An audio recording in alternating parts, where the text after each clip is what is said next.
त्याला एक व्यावसायिक प्रशिक्षण ज्याला म्हणतो आपण ते अजून नाही मिळत आहे. सगळ्यात मोठी अडचण आहे आमची मार्केटची. म्हणजे वस्तू तयार होती पण मार्केट आम्हाला मिळत नाहीये. तर त्यासाठी आपण भीमथडी जत्रा गेले 18 वर्ष झालं पुण्यामध्ये करतोय.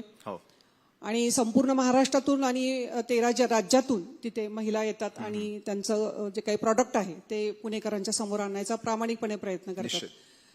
त्यामुळे बँका आणि सगळ्यात महत्वाचं आहे की त्यांच्या फेडरेशन झाल्या पाहिजेत. त्यांना त्यांच्या अडचणीमध्ये त्यांना कुठेतरी काय अडचण आहे यासाठी थोडंसं प्रशिक्षण आणि एकत्र करणं या गोष्टी खरं तर शासनाकडनं अपेक्षित आहेत. पण ते होत नाही म्हणून काही स्वयंसेवी संस्था म्हणजे माझ्या ऍग्रीकल्चर डेव्हलपमेंट ट्रस्ट हा एक पब्लिक चॅरिटेबल ट्रस्ट आहे.